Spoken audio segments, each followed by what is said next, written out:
Welcome back, and if you are just joining us now, this is the second part of our special focus tonight, Faking the Read. We are training our cameras on the silent but brutal wave of piracy that has hijacked publishing in Kenya. And for the first time, taking you right into the piracy underworld. Here is the second part of The Lead with our crimes and investigations reporter, Brian Obuya.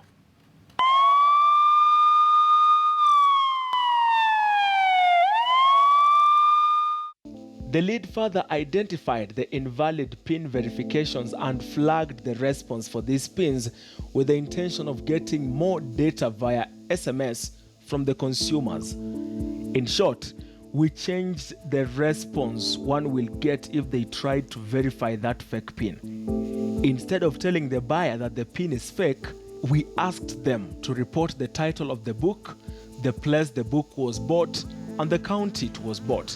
This way, KTN's investigations unit was able to independently investigate the flow of the counterfeit books. We were able to get names of bookshops that are being linked to the selling of the fake books. And just between the 14th and 18th of October 2018, just 5 days, the findings were shocking. It appeared that 4-figure mathematical tables, followed by Pauline Care's Kigogo, were the most pirated books. Leading counties being Kakamega with the highest score, Murang'a County, Migori, Machakos, Bungoma. Interestingly, the cases are very low in Nairobi, but as you will learn shortly, Nairobi is the main supplier of these books. But just why is Pauline Care's Kigogo title the most pirated set book of all time? Ni kitabu ambacho kina kurasa chache, ni tamthilia, na kwa kawaida tamthilia huwa na kurasa chache. Na pia sababu nyingine ni kwamba lile jalada halina rangi nyingi, jalada halina michoro mingi. Unapolenga yaliyomo katika vitabu, kuna baadhi ya kurasa zinapokosekana, basi ule mtiririko unapotea. Na yule mtainiwa ama mwalimu, mwanafunzi anaposoma, basi ni kwamba hakuna ule muala na mtiririko wa ile hadithi. Na kwa hivyo nazungumzia umbo la ndani, na pia kuna umbo la nje ambapo ni jalada. Unapolinganisha na kulinganua jalada ya kitabu halisi na ghushi, ni kwamba majalada yale vitabu ambavyo vimeghushiwa ni hafifu zaidi na ubambuka zaidi. Kwa hivyo kuna athari kote kote, vitabu havidumu, na pia yaliyomo ni kwamba hayawanufaishi wale walengwa. This book was vetted, and the people who vetted it vetted the right book, the right material, and they had their own standards for vetting. So if a book is pirated and some pages are mixed up and some pages are missing, what does that mean to the student? It means they are reading the wrong book and the exam will be different from the book, from the text. If they are given contextual questions, for example, then these students will not pass the exam. That's one big disadvantage to the parent and to the student. And it's very painful because I'm speaking as a parent, I'm also speaking as a teacher. Of course, I'm a writer then. So I'm in this as a person who is really affected. Our findings from that survey had put a number of bookshops on the spot for the selling of pirated books. Parallel investigations by Brand ID in collaboration with the state agencies later placed a spotlight on a number of individuals for the supply and the illegal printing of textbooks and literature set books. Some of those people have featured prominently in police statements. Unfortunately, but in most cases, those statements have remained just that, police statements, and no action has followed their recording. Ngoma ichezwe kote kote, unakuta wachapishaji wanalalama, waandishi sisi tunalalama, lakini serikali kidogo kuna mpaka na kuna nisema kwamba hakuna ule ushirikiano baina ya serikali na taasisi ambazo zimejukumiwa kukabili ughushi. Manake ughushi ni sawa na ulanguzi wa mihadarati, ni sawa na biashara yote ile ambayo haikubaliki.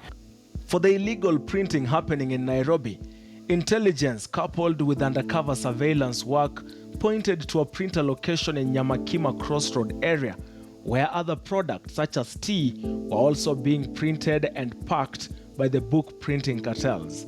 Reports had put on the spot a Johnson Gitonga on allegations of printing counterfeit books and affixing fake security tags and linked him to the Nyamakima house business. Gitonga's agents, who number about 30, distribute books in bags, delivering the books and collecting payment. Another is a Boniface Kihia. The man is said to have close links with a woman named Jane Ngwiri Macharia, who is battling a court case linked to counterfeits. Jane Ngwiri Macharia is believed to operate a Nairobi-based bookshop said to be a front for a lot of pirated books. Others included a woman called Wanja of telephone number 0724 ending in 950. According to a police statement of an arrested vendor found with 47 counterfeit textbooks, Wanja acquires the books here in Nairobi and transports them to the small-scale bookshops in Athi River. On 5th of November 2018, using the data we had gathered, we involved police in an operation targeting Step Bookshop and the man Johnson. We wanted to put a face to the business.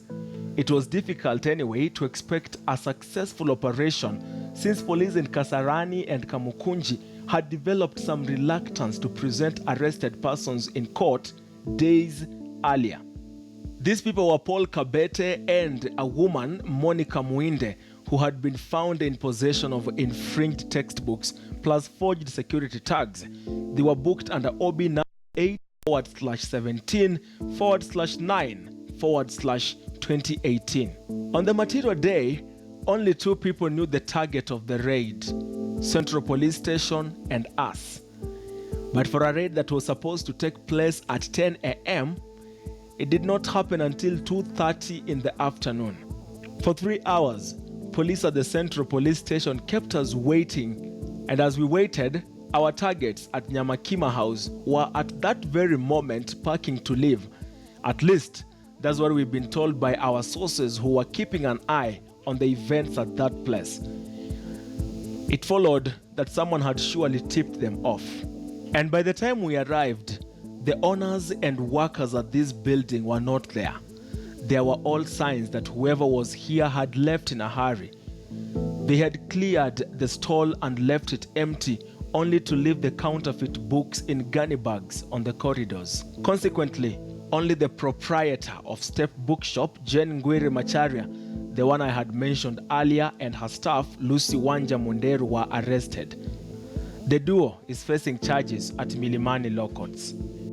They're criminals, and so they really know how to work as criminals. And you know how criminals work. They can use force, they can negotiate, they can do anything because they're in business, the business of being criminals. And so they are even ready to kill. I mean, if you go in between them. So as an urgent measure, I think the agency charged with this responsibility would need to comb out these books. It would be important for them to know where are these books. It would be important for them to know where are these books being printed, because they're definitely not being printed out of this country. They are being printed in this country. They're probably being printed in Nairobi. I wouldn't be surprised.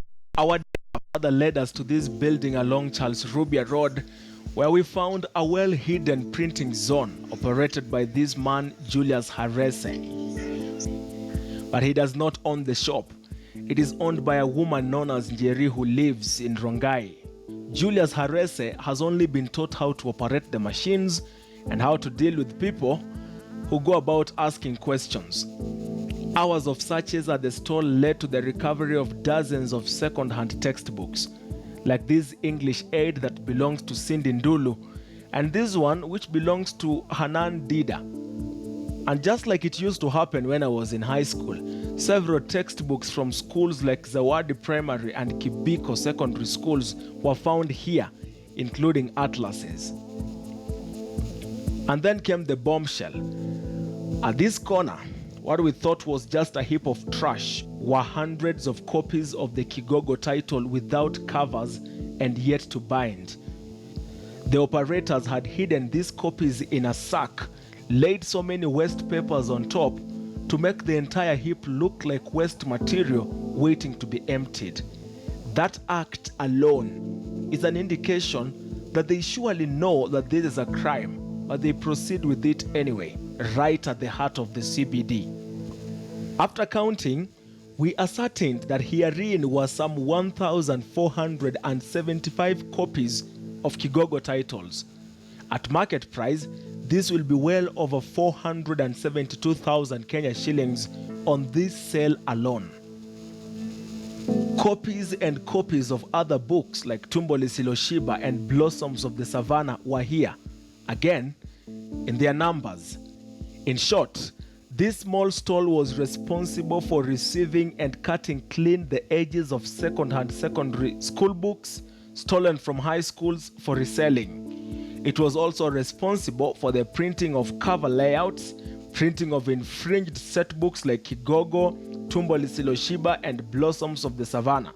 But what is more, these are newly printed X-Flower packaging papers, a total of 94 of them, complete with Kenya Bureau of Standards tag plus the diamond mark of quality. We confirmed with Harese that they have no official contract to print these bags for Unga Limited, again pointing to a possibility that there could be a backstreet milling company selling wheat flour in the stolen identity of X, which is Unga Group brand, one of Kenya's oldest companies spanning over 100 years. This discovery casting doubt on the safety of the food we eat. Exactly a year after we visited this place in that botched raid, an operation by the Flying Squad unit of the DCI is on inside this old dingy building on Duruma Road in downtown Nairobi. Here, the well-connected cartel of Johnson and a Mr. Mungai has been running a bogus business worth millions of shillings, distributing the same to wholesalers and retailers in Nairobi and beyond. It was thought to be a brief raid and arrest of a prime suspect, but the raid will become a 2-day operation, combing through several other stalls in the building, recovering fake toiletries, shoe polish and beverages, and banned plastic bags, pesticides, and everything in between. This is the exact spot where we tried to lay an ambush with police from Central Police Station unsuccessfully. The perpetrators have never moved. They've been here all along, allegedly enjoying the protection of police. It had to take the Musa Yego-led flying squad to root them out. The lead, with information from the surveys we had done, discovered that of the many bookshops that had been named in the distribution of counterfeit books a year ago, most of them were no longer stocking, like Njamba's and Bliss Bookshop here in the CBD. We took our investigation to Machakos, and it appeared that most bookshops had changed their suppliers. We sampled a total of 9 bookshops in Machakos, buying books from them randomly. How much does this one go for? 380. 380. Ama ni juku ni Machakos. Juu imetoka Nairobi. The lead then traveled to Kiambu town in Kiambu County, sampling a few bookshops suspected of stocking the infringed copies. Only one of them, ICT Wise Bookshop, had counterfeit copies of set books. The operator told the lead that she has a distributor in the CBD whom she declined to reveal. We should, the legal system should look at fines that are, say, a factor of whatever has been confiscated. For example, make it even 100 times the value of the stocks that you have pirated, and ensure that we go further, not just the person holding the stocks, but the person distributing and the person printing, because they're all contributing to this vice. That is the only way we'll make it painful enough for somebody who has pirated a product. The thing we have to note is that piracy is a social crime and it's economic sabotage.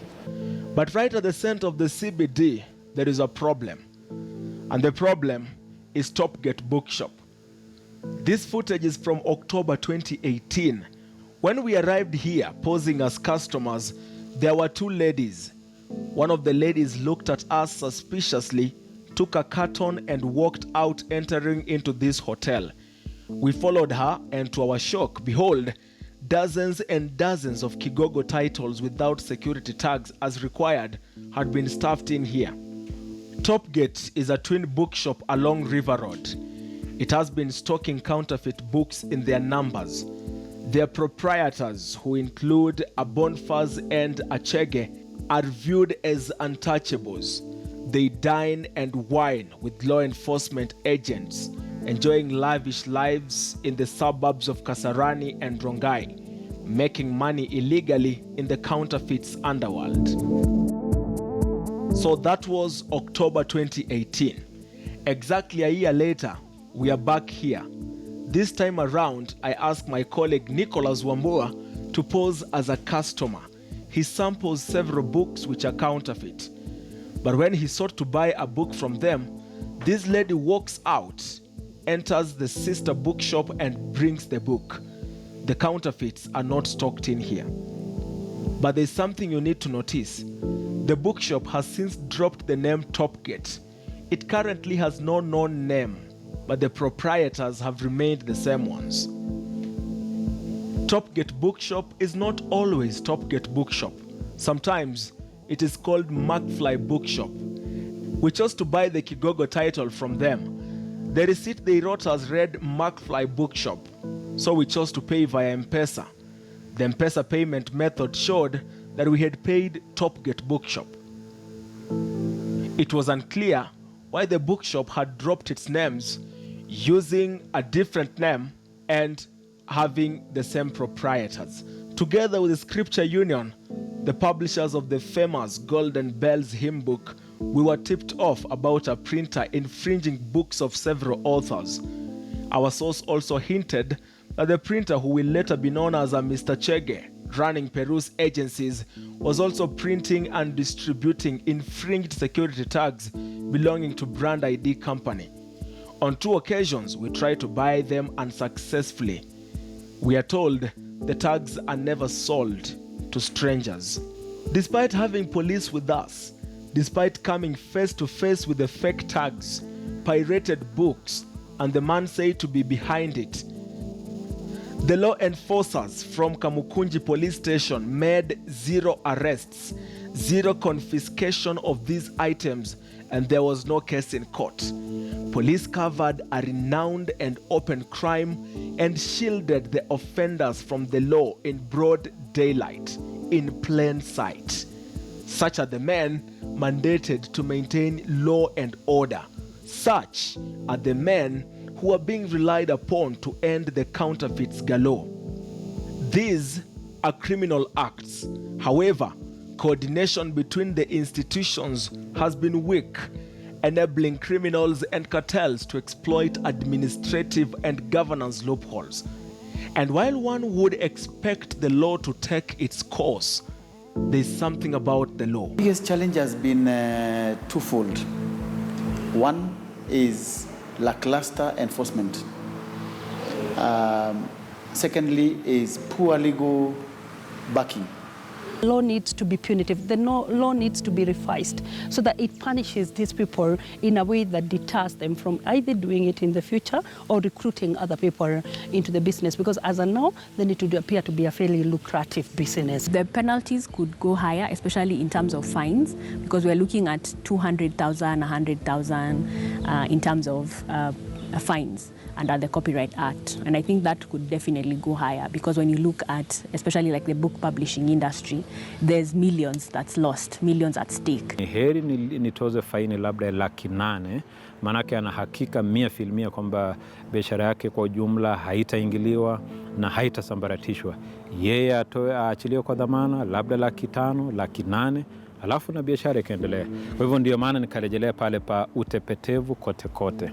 Why should we cover up for them when they are criminals? Why should we? Yeah, everyone is suffering because of this. The education system is suffering because of this. They are not bigger than the education system. When we talk about an education system, we are talking about every other book that the kids are reading. And what does that mean to a country? What does that mean to a generation and generations? So these people are not, we are not supposed to smile with them. Ni kwamba sheria ipo, lakini sheria inatakana iwe imekaza kudhibiti na kuhakikisha ya kwamba vitabu hivi havipigwi chapa na wanaopatikana wanachukuliwa hatua kali, ili kuzuia vitabu hivi kufika madukani au kuwafikia wanunuzi. So the law itself is not strict enough to warrant people to be afraid to pirate people's copyright. We don't have very many judges who are conversant with copyright and intellectual property law generally. So, but the judiciary is trying to work hard to make sure that that knowledge is spread, and the practice, all these interactions with the law, because that's a challenge, especially in the judiciary level. Not many lawyers and judges are aware of the practice. And that is among the top reasons why the piracy trade in this country has continued to thrive, growing in leaps and bounds. Those arrested and taken to court readily plead guilty to stop the court from wasting their time. The nature of piracy, or counterfeiting generally as a crime, is that it tends to grow, permeate, and thrive in an environment where corruption and graft is entrenched. So until the laws are made more stringent and deterrent, and until the agencies fighting these crimes become honest in the war against piracy and counterfeits, and manufacturers are ready to protect their products and give the public the power to choose, then this war is just as good as lost. For now, Kenyan students remain confronted by a risk of being consumers of the pirated text, putting in danger their already not so guaranteed future, as those who trade in the business of destroying these men and women's education roam freely in a country said to be governed by law. Brian Obuya, The Lead, KTN News.